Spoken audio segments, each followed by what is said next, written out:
우리의 의식적인 의도와 무의식적인 욕구가 일치할 때 꿈을 이룰 수 있는 가능성을 높일 수 있다. 인간이 만물의 영장인 이유는 말로 자신의 파동을 바꿀 수 있는 유일한 존재이기 때문이다.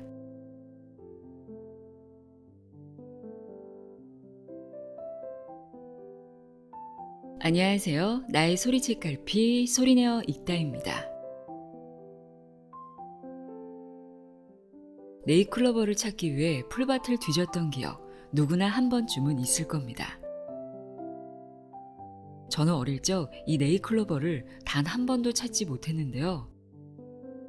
그 찾기 어려웠던 네잎클로버를 몇 년 전에 동네 풀밭에서 우연히 찾은 적이 있습니다. 아주 잠시였지만 신기하기도 하고 행운의 주인공이 된 듯 기뻤는데요. 그런데 자세히 보니까 이 네잎클로버가 하나가 아니더라고요. 마치 누가 심어놓은 것처럼 한데 모여 자라고 있었는데요. 사람 마음이 참 간사한 게 많다는 사실을 아는 순간 네잎클로버를 발견한 것이 전혀 행운처럼 느껴지지 않더라고요. 여러분은 행운을 뭐라고 생각하시나요? 행운이라는 것을 네잎클로버처럼 찾는다고 찾을 수 없는 우연처럼 겨우 만날 수 있는 것이라고 생각하고 있지 않나요? 막상 그것이 쉽게 만날 수 있는 것이 되어버리면 아무런 가치도 기쁨도 느낄 수 없는 것으로 말이죠. 오늘은 이 행운이 결코 우연이 아니라고 이야기하고 있는 책을 들고 왔습니다. 김민기 조우석의 행운 사용법입니다. 두 저자는 세계적으로 성공한 사람들, 유명한 사람들이 자신의 성공 비결을 대부분 행운이라고 답하는 것에 의문을 갖게 됩니다. 그 답을 찾기 위해 행운을 과학적으로 접근하고 연구한 끝에 행운이 우연이 아니라는 것을 깨닫게 되는데요.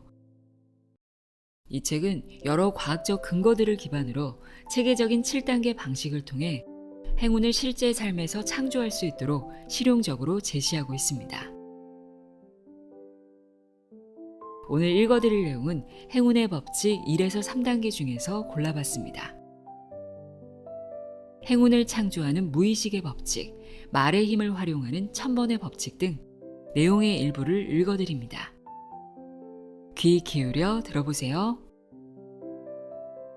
세상의 모든 지혜를 읽어드리는 소리내어 읽다. 구독과 좋아요, 공유는 큰 힘이 됩니다.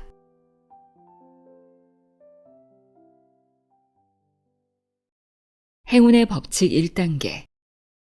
행운을 창조하는 무의식의 법칙. 당신에게 엄청난 돈을 벌어줄 아이디어가 매년 한 개씩 떠오른다면 어떨까? 여기 그런 행운을 매일 불러낸 사람이 있다. 바로 위대한 발명가 토머스 에디슨이다. 세계에서 가장 많은 발명을 했으며 평생 평균 2주에 하나씩 발명품 특허를 내서 특허만 무려 1093건을 가지고 있던 에디슨의 성공 비결은 무엇일까? 에디슨은 창의적인 아이디어를 내기 위해 매우 흥미로운 방법을 썼다고 한다. 그는 종종 의자에 앉아 양손을 팔걸이 옆으로 늘어뜨리고 머릿속에 자신이 얻고 싶은 해답에 대한 질문을 떠올린 후 선잠을 자곤 했다. 이때 양손에는 쇠구슬을 하나씩 쥐고 양손 바로 아래쪽 바닥에는 양철로 된 접시를 각각 하나씩 놓아두었다. 에디슨이 가수면 상태에 빠져들면 양손이 이완되고 손에 있던 쇠구슬들이 아래에 놓인 접시로 굴러 떨어지게 해놓은 것이다. 쇠구슬이 떨어지는 순간 접시가 덜거덕거리는 소리에 깨어난 에디슨은 그 순간 떠오른 생각을 그것이 무엇이든지 간에 종이에 적었다. 그리고 이 무의식에 떠오른 생각들을 기반으로 세계의 역사를 바꾼 위대한 발명들을 이루어냈다고 한다. 다소 엉뚱해 보이지만 무의식에서 아이디어를 끌어내기에는 아주 효과적인 방법이었다. 1931년 10월 21일자 미국의 한 신문기사는 에디슨이 어떻게 합성 고무의 제조법을 발명했는지 보도하고 있다. 이 기사에는 다음과 같이 쓰여 있었다. 에디슨은 깊은 잠에 빠져들었다. 그리고 아이디어가 벼랑간 신비의 시공간으로부터 번쩍이며 다가왔다. 말 그대로 해답은 마치 청천벽력과 같이 찾아왔다. 그것은 결코 의식적인 사고나 골똘한 생각으로부터 떠오른 것이 아니었다. 섬광처럼 번쩍 다가온 아이디어가 발명을 완성시킨 것이다. 즉 내부의 소리가 말해준 것이다. 의식 속에 축적되어 있던 과거의 연구 전부가 결정되어 꽃이 되고 드디어 섬광과 같이 그들이 추구하던 합성 고무의 제조법이 나타났다.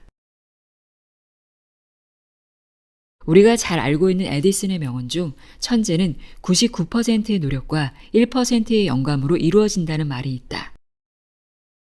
하지만 잘 알려지지 않은 사실은 에디슨은 1%의 영감을 99%의 노력보다 더 중시했다는 사실이다. 에디슨의 발명은 1%의 영감을 통해 얻은 아이디어를 99%의 노력으로 현실화하는 일이었다. 원래 에디슨은 1929년 2월 11일 자신의 82세 생일날 인터뷰에서 다음과 같이 말했다. 최초의 영감이 좋지 않으면 아무리 노력을 해도 소용이 없습니다. 무턱대고 노력만 하는 사람은 에너지만 허비하는 것과 같지요.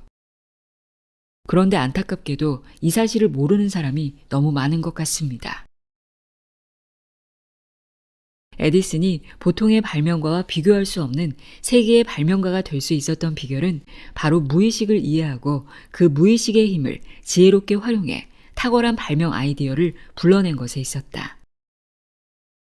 다시 말해 에디슨의 천재적인 발명은 무의식의 지혜를 적극 활용했기 때문이다. 그렇다면 무의식은 도대체 무엇이고 과연 행운과는 어떤 관계일까? 땅이 좋아야 영양가 높고 맛있는 곡식이나 싱싱한 과일을 수확할 수 있는 법이다. 행운을 끌어들이기 위해 가장 먼저 이해하는 것이 바로 이 무의식이다. 무의식이 행운을 길러내는 땅과 같은 역할을 하기 때문이다.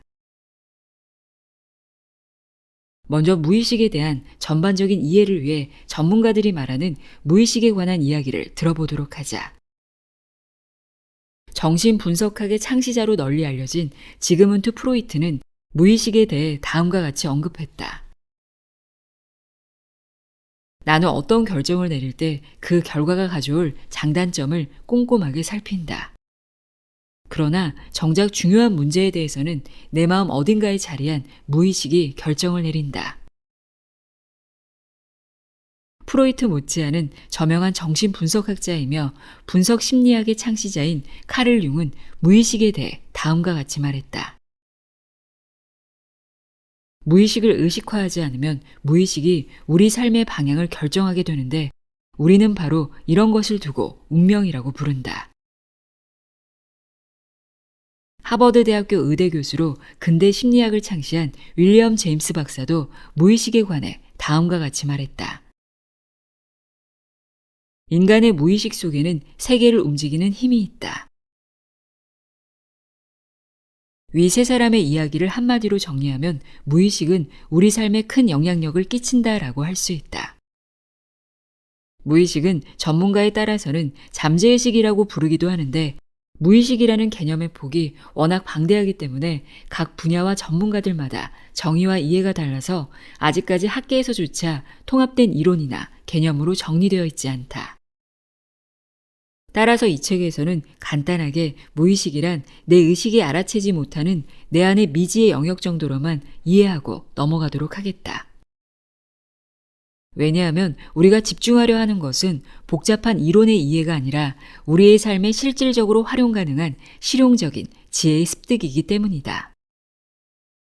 다만 미지의 무의식이 우리 삶에 엄청난 영향을 미치고 있다는 사실을 마음에 확실히 새기기 위해 전문가들의 의견을 좀 더 들어보기로 하자. 하버드 경영대학원의 교수이자 무의식 마케팅의 선구자인 제럴드 잘트먼은 다음과 같이 말했다. 인간의 인식 활동 중 무의식이 차지하는 비중이 95%이며 의식은 단 5%에 불과하다. 버지니아 대학교 심리학 교수 티모시 윌슨의 주장도 흥미롭다. 매 초마다 사람이 받아들이는 정보는 1100만 바이트. 그중 의식이 처리할 수 있는 용량은 단 0.0000004%인 44바이트 수준이다. 우리의 의식은 빙산 위에 눈덩이 하나에 지나지 않는다. 이러한 주장들을 정리해보면 우리는 하루 중 1에서 5% 이하의 의식적인 희망과 욕구에 따라 움직일 뿐이며 그 외에는 우리 무의식의 습관화된 패턴에 따라 행동하고 살아가고 있다는 의미가 된다. 즉 우리의 모든 행동 중 무의식적인 행동은 무수히 많은 반면 의식적인 행동은 극소수에 불과하다. 한 줄로 요약해보자면 우리는 우리가 인지하지 못하는 무의식으로부터 지대한 영향을 받으며 살아간다. 무의식의 특징. 우리가 미처 알아채지 못하고 있지만 우리 삶에 막대한 영향을 미치는 무의식의 영향력과 특징을 이해하여 그 힘을 우리 삶에 지혜롭게 활용할 수 있다면 매우 유용할 것이다. 무의식은 다음과 같은 특징을 갖고 있다. 1. 무의식은 현실과 상상을 구분하지 않는다. 2. 무의식은 생생한 심상, 즉 이미지 언어를 선호한다. 3. 무의식은 시간 개념이 없다. 즉 과거, 현재, 미래를 구분하지 않는다.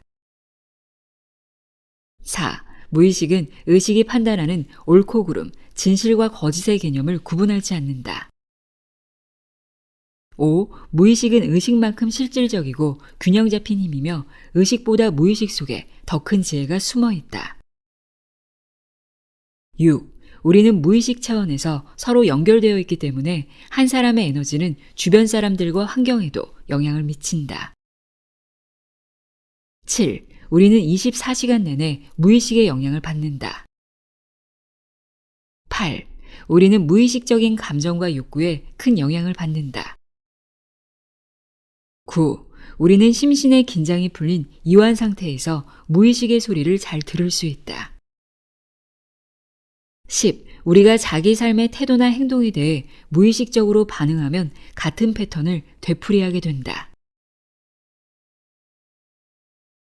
위 내용들을 지금 당장 외우거나 완벽하게 이해할 필요는 없다. 그냥 마음 편하게 이런 것들이 있구나 생각하고 다음 이야기로 넘어가도 좋다. 다만 무의식을 이해하는 태도에 있어 꼭 주의해야 할 2가지가 있다. 첫째, 무의식을 과소평가하는 태도다. 많은 자기계발서나 성공학 서적들을 살펴보면 무의식을 마치 우리가 마음대로 조종할 수 있는 우매한 동물이나 주인의 말에 무조건 복종하는 램프의 요정 정도로 취급하는 경향이 있다. 하지만 앞서 언급했듯이 무의식은 의식만큼이나 실질적이고 균형 잡힌 힘이며 무의식 속에는 의식보다 더 큰 지혜가 숨겨져 있다는 사실을 기억해야 한다. 따라서 무의식을 우리 마음대로 조정할 수 있다는 오만한 태도보다는 무의식의 지혜에 귀 기울일 줄 아는 겸손한 태도가 중요하다. 둘째, 반대로 의식의 힘을 과소평가하는 태도다. 카를 융은 무의식과 의식의 관계를 거대한 대양에 떠있는 코르크 마개로 비유할 수 있지만 도덕적인 측면에 있어서는 의식과 무의식이 동등하다고 말했다. 그것은 의식의 영향력이 무의식에 비해 미미하더라도 인간의 의식은 스스로를 성찰할 수 있는 특별한 힘을 가지고 있기 때문이다. 따라서 우리는 이 2가지 점에 유의하면서 의식과 무의식의 힘을 균형 있게 이해할 필요가 있다. 공명의 법칙. 공명이란 서로 같지 않은 것이 일치를 이루어 진동하는 것을 의미한다. 한자를 풀어보면 함께 울리고 떨린다는 의미가 된다. 예를 들면 성악가의 목소리 진동이 옆에 놓인 크리스탈 잔의 진동과 일치할 경우 잔이 떨리다가 심지어 깨지기도 하는 현상을 관찰할 수 있다. 학창시절 과학 시간에 했던 소리곱새 실험을 떠올려보자. 같은 크기의 소리곱새 2개 중 하나의 소리곱새를 막대기로 쳐서 울리면 치지 않은 옆의 소리굽새도 같이 울린다. 이것이 바로 공명이다. 이러한 공명은 동조현상을 일으키는데 동조현상이란 하나의 진동이 다른 진동과 일치하거나 조화를 이루는 반응이다. 동조현상은 17세기 크리스티안 하이언스에 의해 우연히 발견되었다. 추시계 발명가이기도 한 하이언스는 많은 추시계를 소유하고 있었다. 어느 날 그는 모든 시계추가 동일한 모습으로 흔들린다는 사실을 알게 되었다. 자신이 조작하지 않은 현상을 발견한 그는 매우 당황했다. 하이언스는 다시 시계추마다 각자 다른 리듬을 갖도록 조절했다. 하지만 얼마 지나지 않아 또다시 모든 시계추가 가장 강력한 리듬의 시계추와 완벽하게 일치되는 움직임을 나타냈다. 가장 강력한 리듬의 파동을 가진 추시계를 따라서 주변 시계들이 공명하는 것이다. 이런 추시계들과 마찬가지로 우리의 정신적 파동도 동조현상을 따른다. 시크릿 같은 책을 통해 잘 알려진 끌어당김의 힘이란 바로 이런 동조현상 때문에 발생하는 것이다. 자신이 가장 강하게 생각하고 믿는 것이 그와 비슷한 리듬과 파동을 지닌 것들을 끌어들이는 것이다. 저항의 법칙. 왜 내 삶은 뜻대로 안 풀리고 하는 일마다 막히고 꼬이는 것일까? 저항의 법칙은 위와 같은 질문을 가진 독자들에게 불운의 악순환을 돌파할 멋진 힌트를 주는 법칙이다. 간단한 예를 들어보자. 누구나 한 번쯤 시험 전날 벼락치기 공부를 했던 기억이 있을 것이다. 시험 날짜가 다가오면 머릿속에서 미리미리 하지 않으면 고생하는데, 지금 시험 공부를 해야 하는데 하는 생각을 하면서도 몸은 이미 텔레비전과 컴퓨터 앞에 앉아있고 친구와 수다를 떨기 위해 통화 버튼을 누르고 만다.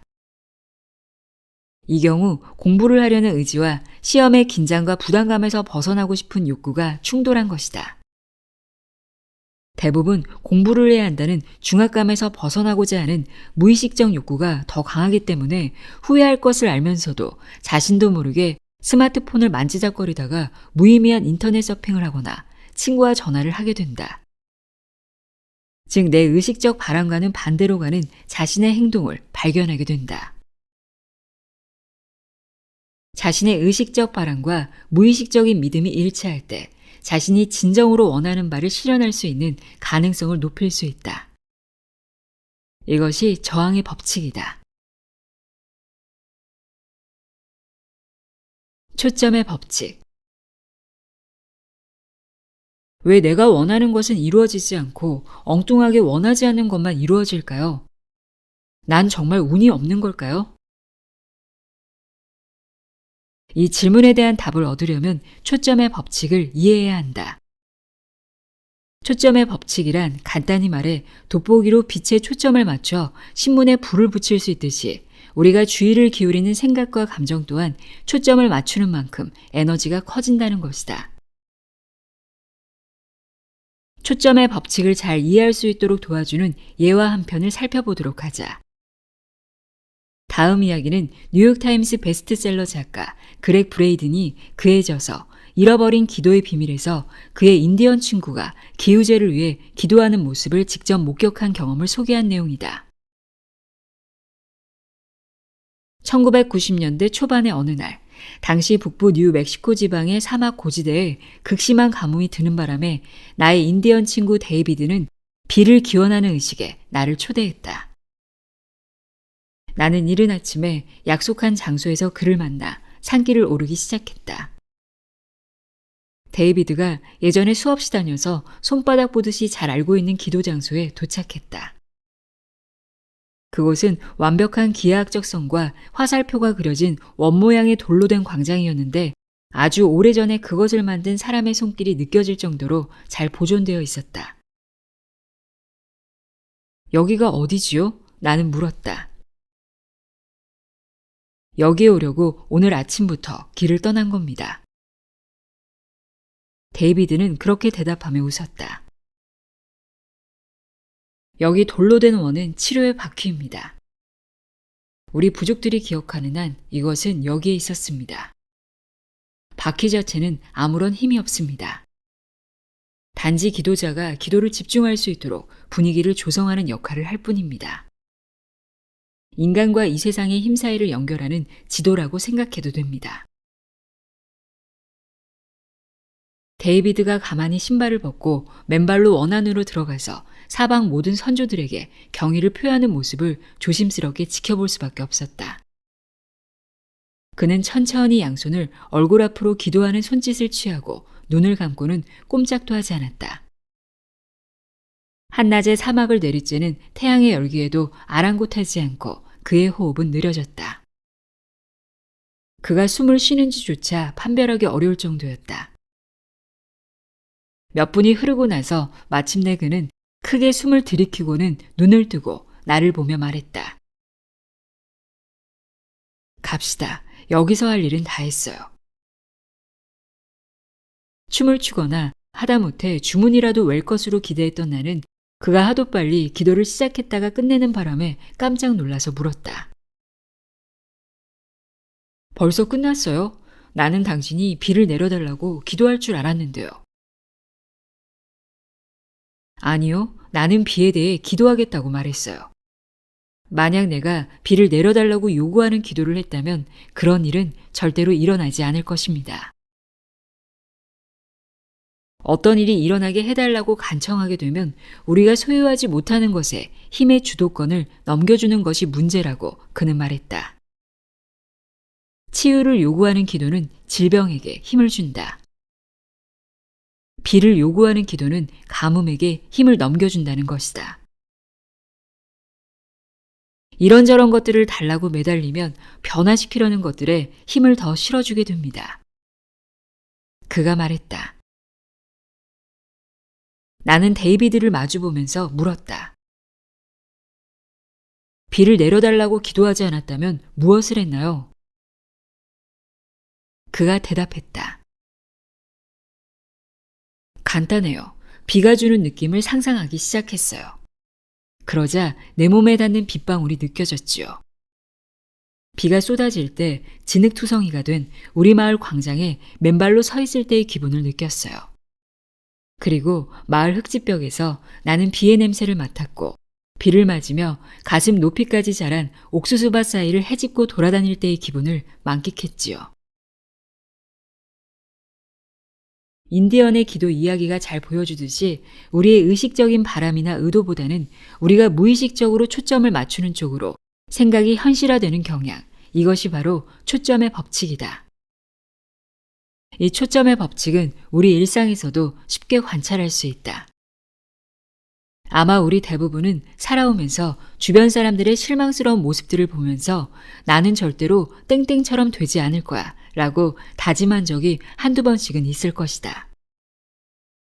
그런데 본인의 의도와는 반대로 주위 사람들의 싫은 면들을 싫어하면 싫어할수록 더욱더 그들을 닮아가는 자기 자신을 발견하게 되는 경우가 종종 있다.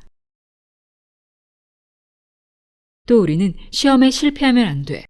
발표할 때 절대 떨면 안 돼. 사업에 절대 실패할 수 없어. 와 같이 우리는 진심으로 원하는 것에 초점을 맞추기보다 원하지 않는 것에 무의식적으로 초점을 맞추는 경향이 있다. 그럴 경우 자신의 의식적인 바람보다 무의식적으로 초점을 맞춘 것에 상응하는 결과가 나올 가능성이 커지게 된다. 이와 같이 우리 자신을 가만히 잘 살펴보면 우리는 우리가 진정 원하는 것에 대해서는 잘 모르거나 막연하기 때문에 모호하게 초점을 맞추지 못하고 반면 우리가 싫어하고 원하지 않는 것은 확실히 알기 때문에 명확히 초점을 맞추는 경향이 있다. 때문에 이렇게 무의식적으로 초점을 맞춘 것을 현실화할 가능성이 높아진다. 이것이 바로 초점의 법칙이다. 행운의 법칙 2단계. 행운을 부르는 마법의 주문. 서번트 신드롬의 대명사, 일명 바보 천재로 불리는 픽리아는 심각한 자폐증을 앓고 있어 일반적인 의사소통이 불가능하다. 하지만 그림으로 표현된 그의 색감과 예술 감각은 매우 뛰어나서 초등학생 때부터 이미 세계적인 주목을 받아온 천재화가다. 한 번도 그림을 배워본 적이 없는 픽리안이 11살에 그린 그림은 우리 돈으로 3천만 원에 팔릴 정도로 높이 평가받고 있다.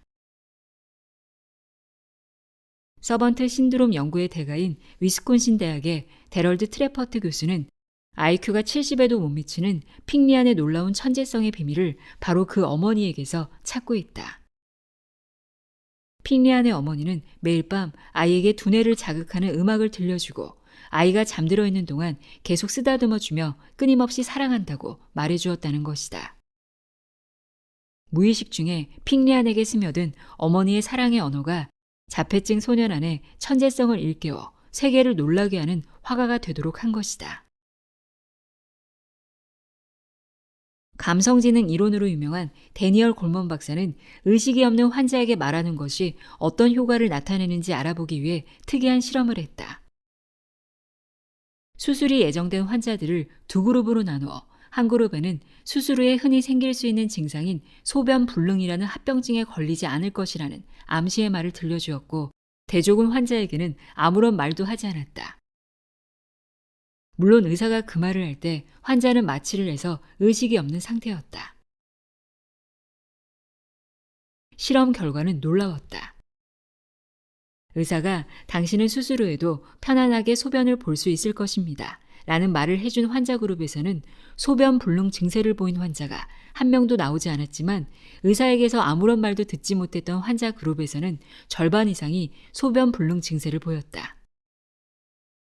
무의식 상태에서 듣게 된 말 한마디가 몸 상태에 바로 영향을 미친다니 참 놀라운 일이다. 인간이 만물의 영장이 될 수 있었던 이유는 무엇일까? 두 발로 걸을 수 있어서, 손을 사용할 수 있어서, 두뇌의 크기가 상대적으로 커서, 여러 주장이 있겠지만 인간만이 말로써 자신의 파동을 변화시킬 수 있는 존재라는 것에 주목할 필요가 있다. 필자의 인생을 가장 많이 바꾼 책 중 한 권을 뽑으라면 필자는 사이토 히토리 씨의 1% 부자의 법칙을 꼽는데 주저하지 않는다. 사이토 히토리 씨는 1948년 도쿄 출생으로 화장품 건강식품을 판매하는 회사 긴자 마루칸과 일본 한방연구소의 창업자다. 일본에서 유일하게 1993년부터 2005년까지 12년간 일본 사업소득 전국 고액 납세자 종합순위 10위 안에 들었다. 2003년에는 누계 납세자 일본 1위였는데 토지 매각이나 주식 등에 의한 고액 납세자가 많은 가운데 납세액이 전부 사업 소득일 뿐만 아니라 자신의 가장 중요한 성공 요소를 행운이라고 주장하는 이색적인 존재로 주목받고 있으면서도 언론에 절대 나타나지 않는 신비로운 괴짜 CEO다. 행운 부자로 알려진 사이토 히토리 씨는 스스로 파동을 바꿀 수 있는 것은 인간뿐이라고 주장한다. 동물이나 식물 혹은 광물은 자신들의 파동을 스스로 바꿀 수 없지만 인간은 자기 자신의 파동을 어떤 파동으로든지 자유롭게 바꿀 수 있다는 말이다. 즉 개는 개의 파동을, 장미는 장미의 파동을, 다이아몬드는 다이아몬드 파동을 지닐 뿐이지만 인간은 자신의 파동을 어떤 방식으로든 바꿀 수 있다는 것이다. 특히 인간의 말은 강력하고 신비한 영향력을 가지고 있다고 한다. 연주하는 사람이 같다고 하더라도 악기가 바뀌면 소리가 바뀌는 것처럼 말하는 사람이 같더라도 말투가 변하면 파동이 변한다고 한다. 불안하고 우울할 때 괜찮아, 난 운이 좋아 라고 한다면 이 말의 힘으로 인해 우울한 감정은 누그러든다. 즉 자신의 감정 상태가 좋지 않아도 긍정적인 말을 하면 그 말의 파동에 의해 자기 자신의 파장을 긍정적으로 변화시킬 수 있다는 것이다. 이와 반대로 아무리 행복하더라도 짜증나, 피곤해 같은 부정적인 말을 내뱉으면 자신의 파동 또한 마이너스로 바뀌어버린다고 한다. 따라서 자신의 파동을 바꾸는 가장 간단한 방법은 바로 언어 습관을 바꾸는 것이라고 한다. 평소에 무의식적으로 입에 올리는 말이 우리에게 이처럼 큰 영향을 준다니 놀라운 일이다. 말의 중요성을 이해하기 위해 잘 알려진 과학 원리를 적용하여 생각해 보자. 물리학의 기본 법칙인 에너지 보존의 법칙은 에너지의 형태가 바뀌거나 한 물체에서 다른 물체로 에너지가 옮겨가도 전체 에너지 총량은 항상 변하지 않는다는 법칙이다. 이 법칙을 인간의 발화에 적용해 생각해 보면 우리가 내뱉은 말에 의해 생긴 에너지도 에너지 보존 법칙에 의해 사라지지 않고 보존된다. 이와 같이 말의 영향력은 참으로 엄청나다. 따라서 우리가 말의 힘을 제대로 인식하고 긍정적인 방향으로 지혜롭게 활용할 수 있다면 우리 삶에 멋진 행운을 끌어들일 수 있다는 의미가 된다. 행운의 법칙 3단계. 노력 없이 반복하라. 우리의 말이 행운을 부르는 씨앗이 되려면 과연 몇 번이나 말로 표현해야 할까? 행운 부자 사이토 히토리 씨는 말의 힘을 활용하는 1000번의 법칙을 다음과 같이 소개한다. 생각하는 것을 계속 말로 표현하면 반드시 이루어진다. 그렇다면 몇 번이나 표현해야 좋을까? 그 수는 1000번이다. 1000이라는 숫자에는 매우 중대한 의미가 깃들어 있다. 불가에서는 소원이 있을 때 기본적으로 1000배를 올린다. 이를 3번 거듭하면 3000배라고 하여 가장 정성이 깃든 행동으로 간주한다. 예로부터 1000이라는 숫자에는 묘한 힘이 깃들어 있다. 어떤 일이든 1000번을 되풀이하면 반드시 순조로운 방향으로 진행된다. 1000번의 법칙도 같은 의미다. 무슨 일이든 1000번을 반복하면 신이 힘을 빌려준다는 것이다. 사이토 히토리 씨에 따르면 나는 행복해 라는 말을 1000번 이상 말로 표현하면 그 시점부터 생각지도 못했던 기회가 찾아온다고 한다. 또 마음은 마치 물을 담은 컵과 같아서 일단 긍정적인 말로 가득 채워두면 설사 부정적인 말이 들어와도 긍정적인 말을 조금 보충해주면 금방 다시 깨끗해진다고 한다. 중요한 것은 일단 처음에 깨끗한 물, 즉 긍정적인 생각을 가득 채워놓는 것이다. 그리고 마음이라는 컵에 깨끗한 물을 채우는 방법이 바로 1000번의 법칙이다. 물론 쉽사리 믿기 힘들 수도 있다. 하지만 이 법칙을 충실하게 따른 사이토 히토리 씨의 제자 10명은 모두 굉장한 부자가 되었다. 이번에는 1000번의 법칙을 실제 실험해본 미국의 한 심리학 교수 이야기를 살펴보자. 우울증에 걸려본 적도 없는 내가 우울증에 걸린 사람의 기분을 알 리가 없다며 몸소 우울하게 되는 방법을 찾아서 직접 체험까지 한 미국의 한 심리학과 교수님이 계셨다고 합니다. 오랜 시행착오를 거친 결과 그 교수님은 마침내 우울하게 되는 간단한 방법을 발견했습니다. 어떤 것을 3개월간 계속해서 하면 어떤 사람이라도 거의 틀림없이 우울하게 된다는 것을 알았답니다. 그 어떤 것이란 하루에 1000번씩 한숨을 쉬는 것. 하루에 1000번씩 한숨을 쉬는 일을 3개월간 계속하면 거의 모든 사람이 우울증 상태에 빠진다고 합니다. 그 방법으로 그 교수님은 정말로 우울증 상태에 빠졌습니다. 우울증에 빠져서 수업도 학회에도 모습을 나타내지 않았습니다. 학생들이 찾아갔을 때 교수님은 나른한 상태로 이렇게 말씀하셨답니다. 학회 같은 곳에 나간들 무슨 의미가 있겠어? 정말로 확실하게 우울증에 걸렸던 것입니다. 1000번의 힘은 이토록 놀라운 것이다. 하지만 하루에 1000번씩 좋은 말을 하라고 한다면 1000이라는 숫자에 눌려서 자기도 모르게 바로 한숨이 나올 것이다. 그러니 처음에는 하루에 10번부터 서서히 시작해 보도록 하자. 천리길도 한 걸음부터. 티끌 모아 태산인 법. 하루에 10번이면 한 달이면 300번, 3달이면 900번, 4달이면 1000번. 4달 후 1000번이 넘으면 이제 편하게 가끔씩만 말해도 된다. 이와 같이 반복되는 말은 멋진 행운을 강하게 끌어당긴다. 자, 지금 당장 한번 외쳐보자. 난 정말 운이 좋아. 1000번을 반복해서 말하면 말은 힘을 지니기 시작한다. 행운의 주문을 위한 최고의 타이밍.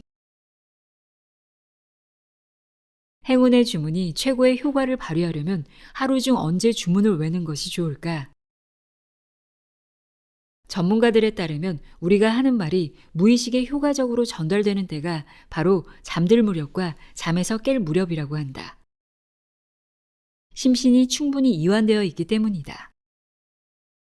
따라서 기상 직후 10에서 30분, 취침 직전 10에서 30분 동안이 행운의 주문을 외우기에 최고의 타이밍이다.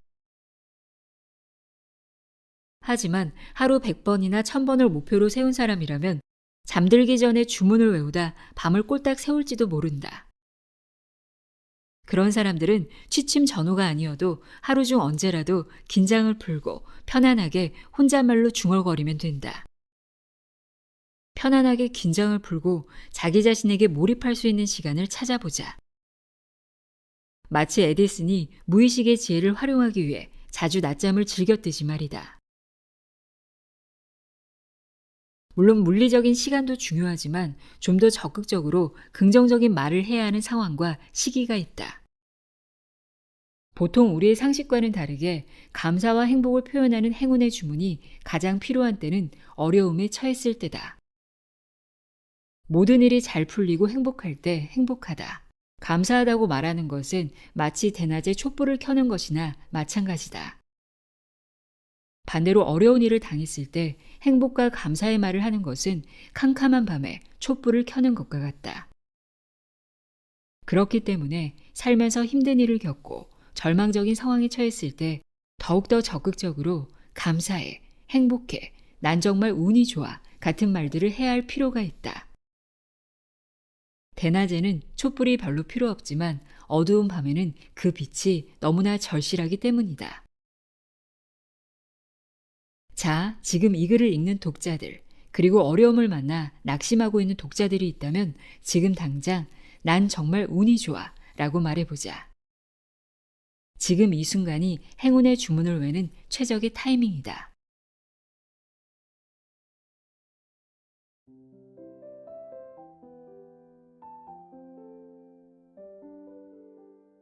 행운 사용법 어떠셨나요? 당장 지금부터 할 수 있는 나는 정말 운이 좋아 라는 말을 입버릇처럼 말하기 실천해 보세요. 오늘도 함께 해주셔서 고맙습니다.